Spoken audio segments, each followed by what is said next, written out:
ɗum noon musidɓe tedduɓe daroɓe Manda TV Sénégal hannde ko wonɗen ko e nder Saare Diawɓe tawete ko e nder commune mo Sinthiankoundara département mo Vélingara ɗum noon ko pour ngal final ngal annatama ko ASC Jamano mo ASC Djubo contre ASC Escale ɓe fof ko tawete ko e nder Saare Diawɓe ɗum noon parrain on ko monsieur Amadou Wagué wonatama ko responsable RCD ɗo e nder commune mo Sinthiankoundara ɗe balɗe on yino ko monsieur Keita e nder Sinthiankoundara e darino kadi monsieur le maire Elage Galle Bari e nder Manda Douane hannde noon hiɗen e nder Saare Diawɓe ma Manda TV yaada e moɗon guilin natugol Amadou Wagué guilin présentation jour ji ɗin ma kadi iyen prestation ji kala ko wawi ɗo feƴƴude ɗum noon ko yesso micro ko Bassirou Baldé ko caméra ko Amadou Diallo. Voilà, chers amis qui nous suivent à travers Manda TV Sénégal, nous sommes ce 22 juillet 2021 ici à Saare Diawɓe dans la commune de Sinthiankoundara, plus précisément dans le département de Vélingara. En fait, c'est pour assister à cette finale, encore une fois, une autre finale. Un grand homme qui se lève et pour lutter contre, voilà, certains. En tout cas, nous disons c'est la grande course vers la mairie de Sinthiankoundara, mais cette fois-ci, c'est avec Ahmadou Wagué de Sinthiankoundara. Cet grand homme du RCD est le parrain de la finale organisée par les zones de Saare Diawɓe. En fait, nous sommes là, nous avons vu l'entrée de monsieur Amadou Wagué. Ensuite, le match vient de commencer et que nous allons suivre l'ensemble des événements qui vont se passer durant cette rencontre. Et encore une fois, la population a répondu et aussi il y a eu beaucoup de monde en grosso modo. Merci chers amis qui nous suivent à travers Manda TV. Au micro c'est Bassirou Baldé, caméra c'est Amadou Diallo Boingel.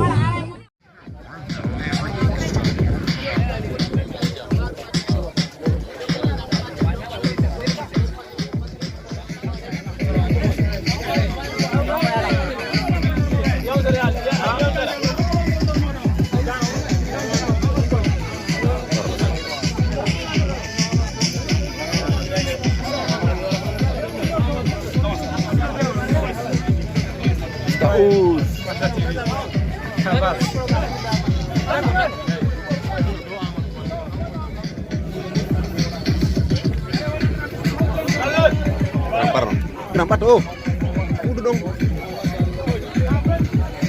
Grand.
Voilà.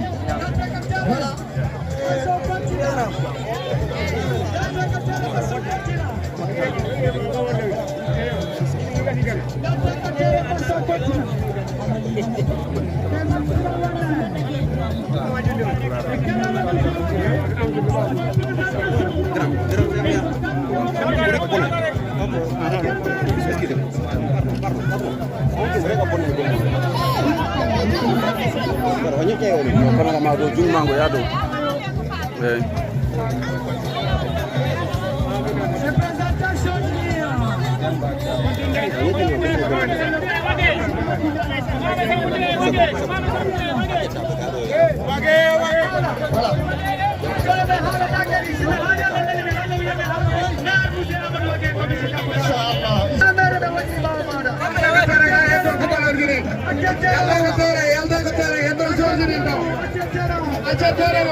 Inshallah, ya Allah ne una motasere. Si Allah wa nawni.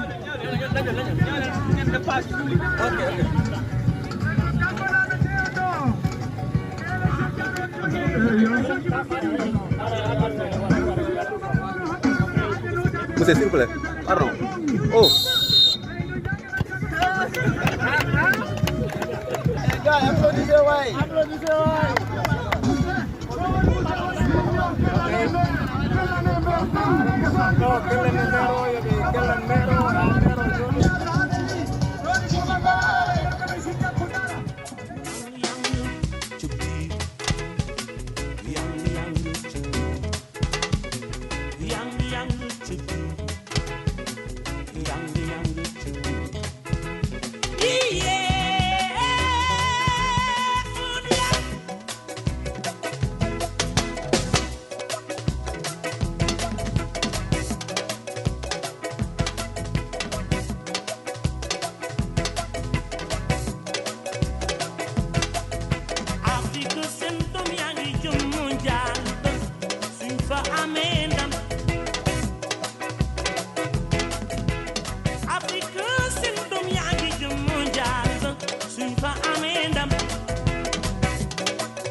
Faut du gay, c'est face.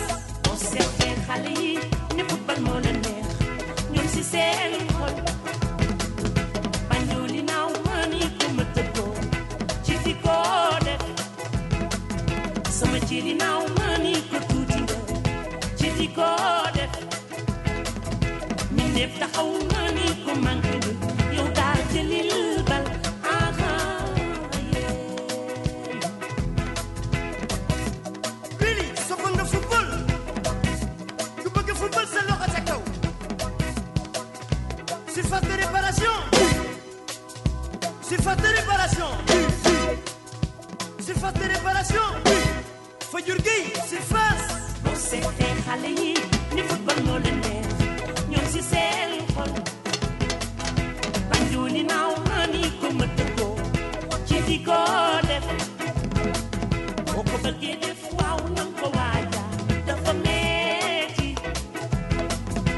Voilà, chers amis, vous venez de suivre cette rencontre qui opposait l'ASC Djubo contre l'Escale de Saré Diaobé. Et c'est la fin du match. Le score est à 2 buts partout. Maintenant, nous allons faire direct pour les tirs au but. Voilà. Et ensuite, nous verrons ce qui va se passer dans cette rencontre.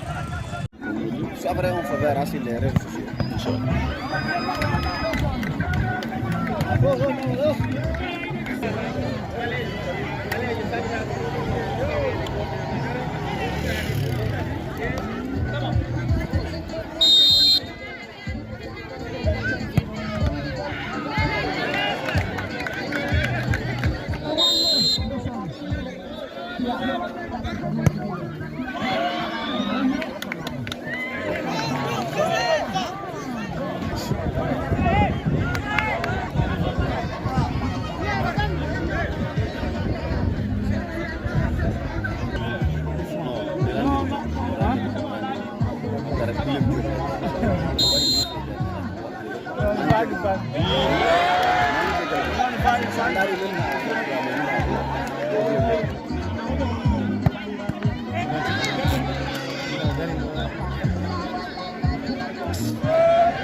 Voilà, c'est la fin de cette rencontre qui opposait l'ASC Escale contre Djubo de Saré Diaobé. Et c'est la fin, le score est à... Et nous sommes sortis au tir au but et c'est l'équipe Escale qui vient de remporter ce trophée. Maintenant, nous allons faire direct pour suivre les remises de prix. Donc, l'équipe Escale va faire face à monsieur le parrain de son nom, Amadou Wagé. Voilà, chers amis, restez fidèles, restez branchés sur notre scène. Voilà, nous musidɓe tedduɓe daroɓe Manda TV Sénégal ko ngi ko yawtiɗo ko maçon hono yaari noon ha yaaɗen tirobi Allah waɗi ko ASC Djubo wonno jouɗude contre Escale e yeeyi tirobi ASC Escale woni ko gagné maçon ɗum noon e yaay joni joni daare hono remise yiɗi woni yawtirde entre Escale et Amadou Wagé le parrain, l'homme du RCD. Merci. et Daouda Diagne, rédacteur en chef de la radio Seounda FM Vélingara 88.1. À l'issue de ce match que nous avons vu, un match très plaisant où le niveau technique était élevé avec le renfort des étudiants et élèves. Vous voyez que maintenant le football devient maintenant une affaire de nivelage un peu partout. C'est le même niveau qu'on constate avec beaucoup de gestes techniques et un football plaisant. Nous avons vu quand même deux équipes qui se sont données jusqu'au bout. Malheureusement, Dame Coupe a choisi son camp. L'équipe de Dego est la première à ouvrir le score, mais finalement a pêché vers les toutes dernières minutes de la partie avec quelques déchets et qui leur ont valu l'égalisation jusqu'à la séance fatidique de tir au but. En somme, il faut se réjouir quand même de ces initiatives pareilles et également de voir qu'il y a du talent caché dans nos confins du département. C'est l'occasion d'inviter les équipes, les grandes équipes comme Kaural de Vélingara, d'aller dénicher ces talents dans les fins fonds de ce département qui peuvent nous valoir encore beaucoup de satisfaction au niveau départemental et régional.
o yooɗi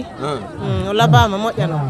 yo Allah nawru en yeeso yo Allah hokku en ko falɗen ko danda en ko hulɗen to yo Allah ɓantu en dow ay wassalam. Assalamu alaikum. Binta Camara Kanjama.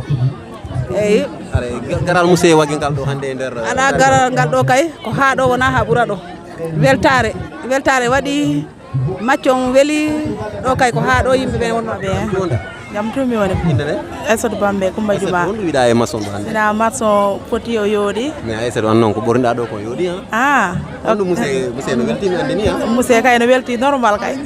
ay honɗo wiɗa kadi musée wage responsable commune musée wage Allah hokkuma ko ɗum men tori minen kay ko ha ñalande men yi Allah hokkimo o jooɗi ko nde ñalande anda to weltare amen nde ni fo mbiɗe waɗi ɗumani seeɗa kono ñande hiiɗo musée wage jooɗike nde ñande o heɓa kadi ko filla ɗo honɗo jeeɗa ɗo Sara Diaby Sara Diaby a daari maçon eyi honno wiɗa e makko mo weeɗi eyi homɓe wonanno ɗo Diaw honto musée woni musée no galle musée ala musée pourtant o ari de bon eyi machallah hono julle nde to julne kay machallah weeli ha musée jam tan ok honno wiɗa e musée wage hande garal makko ngal e Sara Diaby ɗo kay vraiment asina mine welti Allah ɓoynumo ɗo ha ɓooya juuta minen kay ko ni rek mi yiɗi ha minen kay sago amen ñande ñande kay ko ɗo ni rek ha Allah hokkuma ko faala ko kanko ɓuuri andude ko faala nde Allah hokkuma merci min ka Boyba Konté tan Boyba Konté mi wonno ko to mi wonno conseillére minen ko minen woni opposant ji ɗi minen ko ittilan to gaddila nga ko nafoore woni ala si mawɗo gorko jooɗi ke laamu kanko ko fi makko on tun o andi o anda fi sukaɓe kanko andata cukaloy koy ko onno aroyta janggo kanko ko hoore makko tun o jokkani bay kanko kala mo wotanani mo ma walla so haali jaɓaka an on yadata ko kala ko haali nafa ko yo jokku ɗum ɗon ko ɗum ittilanto kay sina final maɓe machallah o weeli heewi kadi yimɓe normal heewi kadi yimɓe normal mais maçon non eyyi maçon kadi weeli machallah ko noddutuɗoɓe ɗon kadi onon kadi ko bappa modi a musée wage o woni musée wage joni noon minen kay komin ñaagui Allah ko Allah jonnutumo commune o ko ɗum ɗon kay min ñaagui Allah weltanike onon fof wa Manda TV onon fof mi weltanike on wonde daara Manda TV eyyi mi daara Manda TV mi salminimo nonon fof min beltima sa yi minen min nangui min ƴeewi e nder leydi Sénégal fof hono commune Sinthiane Koundara e Mayde ala ko wari commune Sinthiane Koundara komin ngala maire momin jogui o ala ko yiɗani population maayi ala ko min dañi min jii kala ko heɓaɗo ko jananɓe dokkate jibinande commune Sinthiane Koundara heɓata minen min darima minen population jibinande commune Sinthiane Koundara min jinggana Amadou Wage min dokkamo leydi ndi ko kanko woni jibinande leydi ndi min dokkamo fewno commune amin o ndaare nder Sénégal fof dans le monde Sénégal fof no diidori ko commune Sinthiane Koundara ɓuuri mayde ate commune Sinthiane Koundara ngalu gongu ɗo ngu ala to woni e nder Casamance kono hande hay batte ala to sukaɓe maayi mawɓe maayi kala ko daña ko laamu ngu addi ittete ko okkate ko immoriɓe leyɗele goɗɗe ina ngari ɗo ina jooɗi okke wiye jibinande leydi ndi heɓata galleji amin neni loppite leyɗele amin neni loppite ina yeeye okke gambinaɓe ɗum ne loppite joni tere ma ƴette ɗo manda ɗo loppite okke gambinaɓe haɗa daara susa haal sa haali o yaha ado o sokma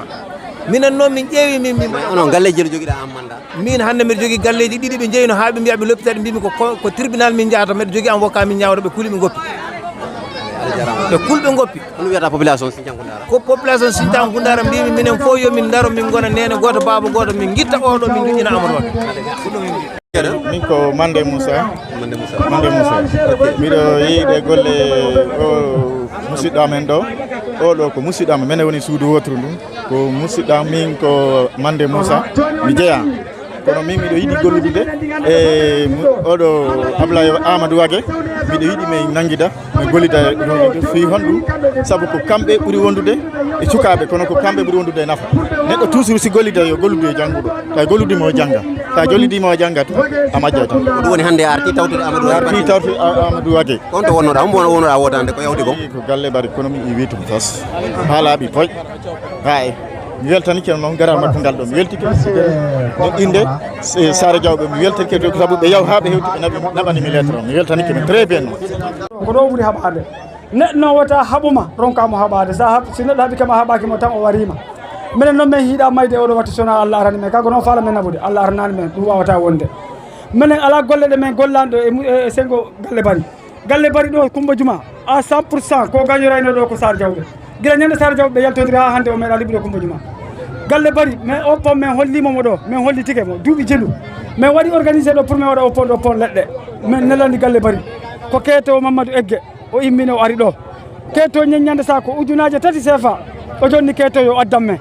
ɗum ko yawade yimɓe mi wimo galle minen hande ka laami men wona a jibinɗo men minen hande ka laami men anne amen mi wi galle minen so tawi woni a wawata men waɗande si min waɗanima hay si min waɗananima ɗum noon galle no andi e nder commune on fop ko woni mo andiranda hoore maɗa waɗani ɗiɗi wona yimɓe makko ko Sar Diawɓe ɗo Sar Diawɓe ha hande goɗɗo meeɗa yaade reño commune Sindian-Koundara ɗo fotta emo Sar Diawɓe minen hay jarga men on ɗotta ko fi on ɗum galle bari no andi min e makko Mamadou Dero ko nder salle min waddi ko Mamadou Dero sa falona yawade min e Mamadou Dero ka en to mota yawna galle bari jaabi wi lanɗo yennetake wi mi harona lanɗo mo jibinɗa sa jibiniɗan ta yennaymo lanɗo ko yimɓe ɓe laamato hasmo laami kono baba makko kay ko ɓiɗɗo makko tan min ga Mamadou Dero o wi si tawi woni mi yadani commune o somi yadani laamu ngu mi walletake wimi ko piiji ɗiɗi pet kala toon men e muɗum ɗo men tampa si ɗin ɗon noon ala on wata men kalda men tampa o wiyata num ko onnu wimi ko son haɗi men remude men tampi donc go'o min wisɗi minnu min jibinane mi yaafi kadi jibinande so salan ɗon men to on ala lawol on suusa ɗum kadi hande e janggo haɗude men ɗum wimi son waɗi kemoto min waɗto moto son darni men darnayyi so soodi otoji men sooday kanko Mamadou mo andi koye demal men soodi otoji no foti jaɓe joguiɓe otoji ɗo nder Sar Diawɓe ɗum imo andi ɗum awa menen ino Amadou Wague nani ko Amadou Wague jeyi men menen jeeyi Amadou Wague ko menen hawti neɗɗo noon sa hawti e makko kala ko immani ko noon immodani ɗum noon Amadou Wague wota waɗe ɗiɗi e Sar Diawɓe wota waɗe ɗiɗi e commune o mi haalanino mi wiyon Amadou Wague andu men min wawa haala men min jamiraka haala si min haali tun ko Allah yamiri men ɗum noon Allah yamiri men hande mi haala Amadou Wague yo andu o jonnama commune noon ko kanko woni maire commune Sindian-Koundara o inchallah sukaɓe janggoɓe woto hawke hoore mum par ce que hoɗon andi o yahay réunion ko huuɓata galle bari haalani o wi jande ko fus holno jangganto dande ko fus ko holno ko haalata noon no nana dande ko fus ko holno woni gollirde ko jangguɓe woni gollirde neɗɗo waɗa sala gollirede hande Allah dani en babbi e pucci e nayyi ko golliren woten gollire e hoore zéro ɗum noon jama mi weltaniki Allah mi weltaniki on mi wawa haala komi payku no wawi wonde haalaji ɗi haalimi ɗo ɗin no ŋaasi woɓɓe kono noon mbiɗo ñaagui on yaafuye muñal tinnoɗen bimbi wote ɗen haara hersani wota hay goto huulu hande o daari hay Macky Sall no waɗi ko haalnoɗo yimɓe wi wonta woni wonani te kanko wona Macky Sall neɗɗo hande kala ko wiiɗa si tawi wona lawol yimɓe wiyete wonta galle bari he wiyanmo commune on o accitumo te o accitaymo te sur et certain o accitaymo so waɗani cartal liɓanmo min korka min duwa korka min korka tun mi yahay mi ittamo ɗum fellitane ɗum hoore moɗon galle bari yaha inchallah wotare ɗum noon mi haalanini sukaɓe andu ɗum sukaɓe anda ko kamɓe wona wallede sino walleda walla e hoorema walla e hooremo sukaɓe gande moɗon nde yaltani yeehi hay nokk daari hande kala gollowo ɗo ko neɗɗo addaɗo ko jibinantode woni golde ɗo haala nummi hay goto so on jangguiɗo ha on gollide maire o innami waɗi on conseiller ko honnu si jarga ala conseiller gollata konnu jarga wona yoɓede he awa wimi on si tawi woni jande mon nden nafay o daare jangguɓe lamminoɓe ɓe o addana on golleji ko gollon wawa heɓude o commune no joguiti ka wuurira o commune no jogui ka yimɓe sukaɓe en wuura hande en wuura janggo ɗum noon meɗen ñaagui monsieur Amadou nani woni kaka jiifa makko yo Allah okkormo laamu ngu minen hande si min heeɓi mayɗo min heeɓi nawnuɗo billahi wallahi si ndiyan tooɓi kenden ndiyam min rondotoma ha min lumboya ha min lumboya pont fofanemoɓe waɗ ɗo on si ndiyan tooɓi Mbalakunda yahata hakkude amen e pont on kilométre aji sappo a sutta nadde ɗon ndiyan nan sa naati a tawa millimétre ji ɗo yeehi hedde 200 et quelque ina susewde on pont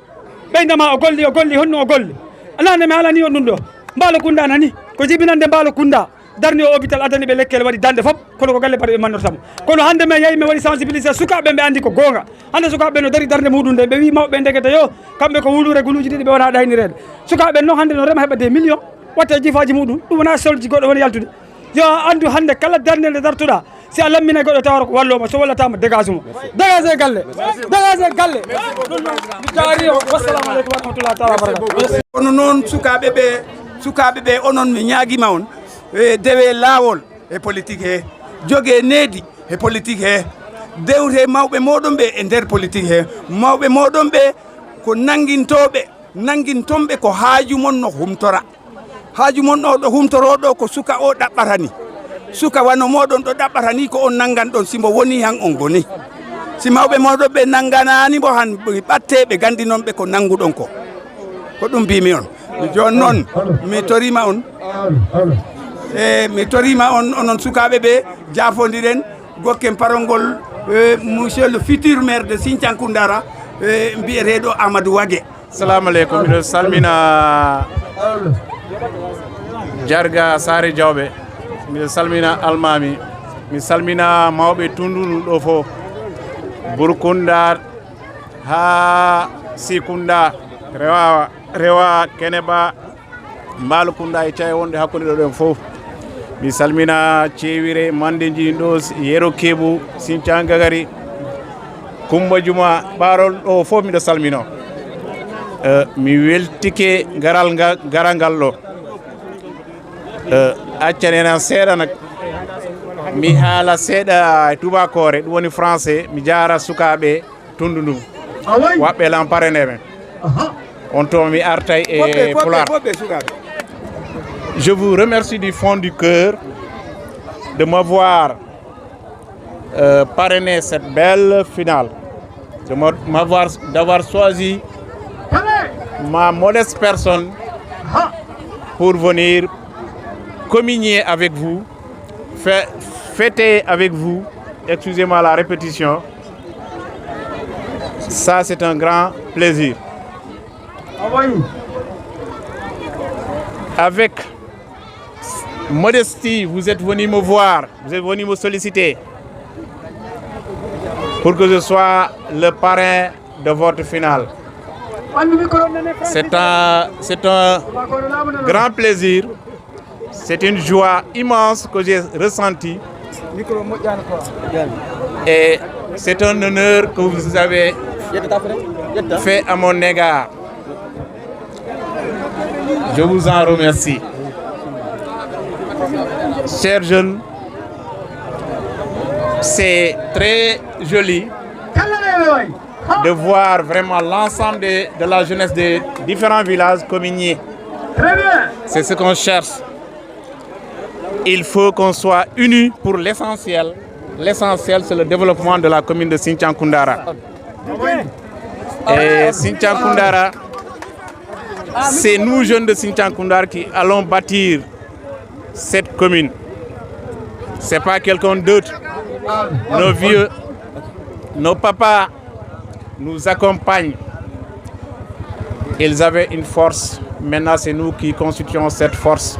Et nous devons vraiment travailler la commune de Sinthiane Koundara.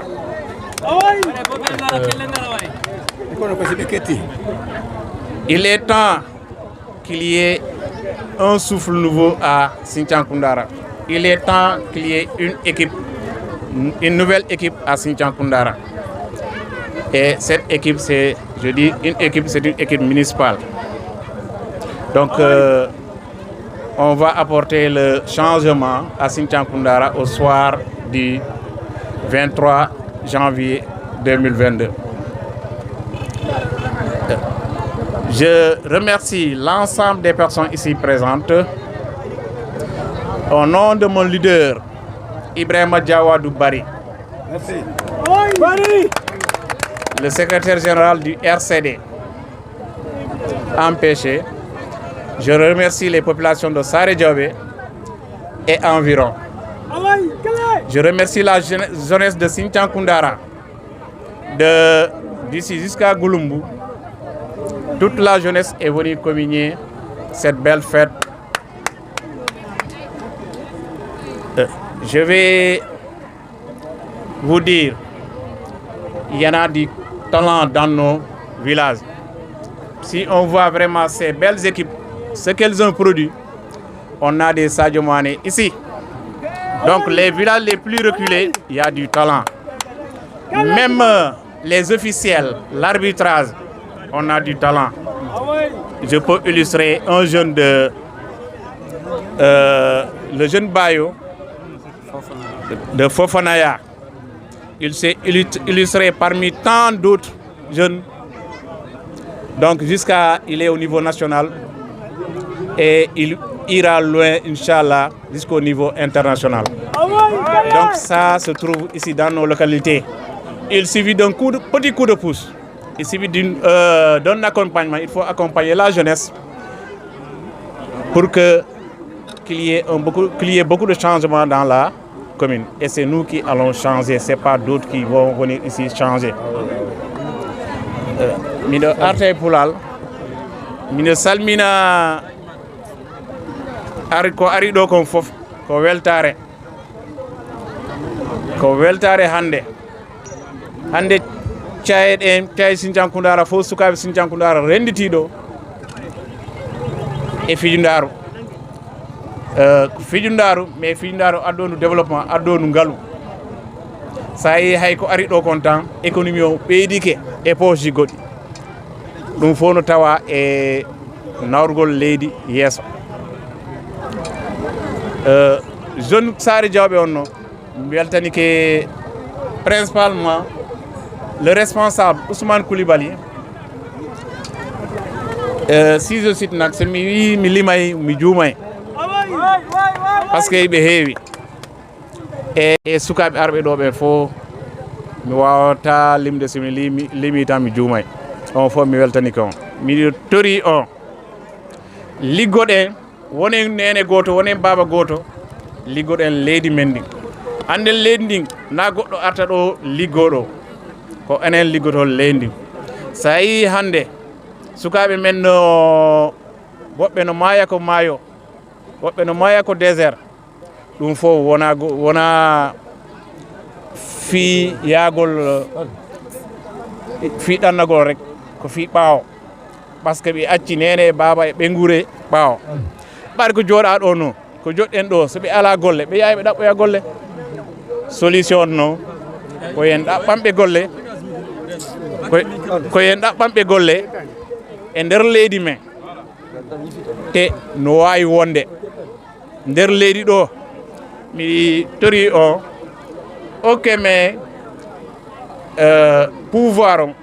ndaron mandat goto rek ndaron si mandat goto rek pourtant mandat ji 4 yawtude min tori o are tan okke men ɗon ndaron par ce que développement ko sukaɓe développement ko daragol ko yiɗugol leydi mum nat il faut yiɗen hoore men yiɗen leydi men liggoɗen wakkiloɗen liggoɗen ɓanten leydi men ndi sa daari luttuduɗo arol ga tan no satti c'est une zone très enclavée pourtant elle n'est pas loin de la route principale faroji won ɗigaɗin ponji ala il faut que ponji waɗe mi si monsieur le maire jaɓuɗo so anda miɗo andi ko rewete ha ponji waɗe mais noon kanko woni jaati ga o kala ko arta ga kanko woni jaati ga o anda laaɓi ɗin yo accu sukaɓe anduɓe laaɓi ɗin liggo mi andi noon ko onon watta na kanko watta hoore makko ko onon watta e ngolɗo vraiment yo ya o fotoyo soit mi waɗamo tendre la mais yo ar ɓawa mais golla expérience ko jogui ko e min kadi gandal komi jogui kal e carnet d' adresse en o komi andodira e nder laamu ngu wara men golla leydi ndi e ndew jaam leydi ndi ɓanto ko ɗum mi torimo ko mawɗo yo ya o fotoyo le moment est venu que changement o waɗe changement si ari tan si ɓuuri tan a ande changement o ɓuuri e oɗon noon o waɗe mi salmini vraiment arɓe ɗo ɓen foof mi salmini aussi ɓe sukaɓe la presse vous qui êtes là sa yi sukaɓe no ɗo ko sukaɓe entrepreneur ji ɗo ɓe jeeya commune ɗo ɓe jeeya iɓe liggaɗe miɗo ñaago Allah projet ji mon ɗi yo ɗi yaaru yeeso par ce que ça c'est un développement iɗon ɓanta iɗon ko onon woni guite leydi ndi o wattu ɗo aduna on fof no daara on miɗo tori Allah yo ɓanto ha heɓo en grande télévision aduna ko seeɗa tan et ça va aller et je suis prêt à vous accompagner hay simi ala goɗɗum mais miɗo andodiri e joguiɓe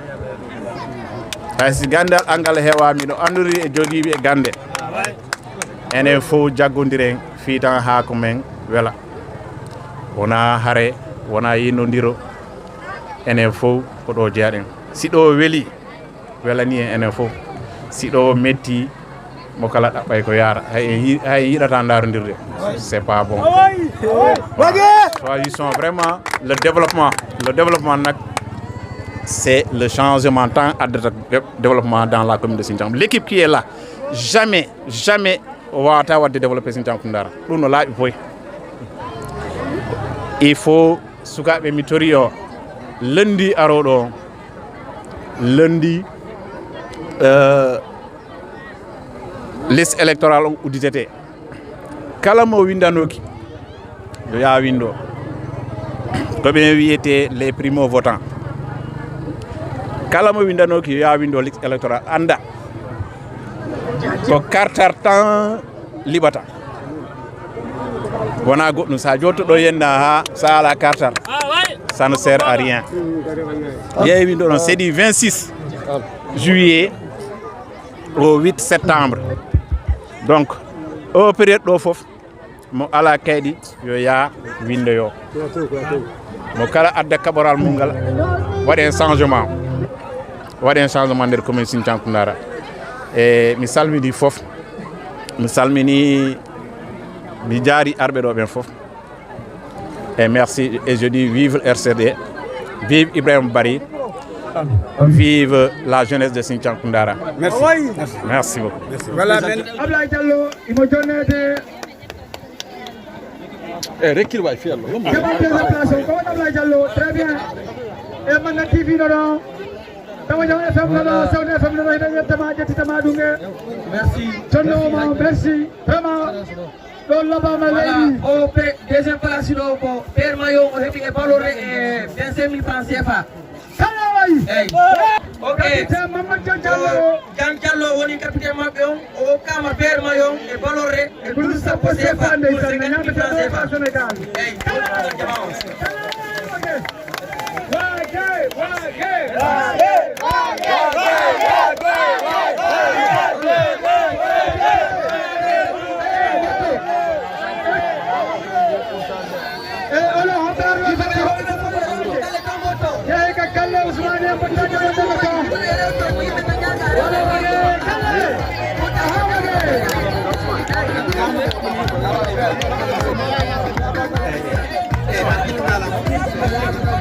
Assalamu alaikum jama ko wondo kon fom salmini on Moussa Wagué vraiment mi weltima golle monde Basirou vraiment mi wi darde monde mi weltike buy no fewi on salminama do kay Allah jarama on jarama mi weltima buy on seeda bannora on jarama mi weltike Moussa Wagué très bien merci on jarama Ousmane Koulibaly a Sara Diawbe ko men représentant mabbe Sara Diawbe do ok merci.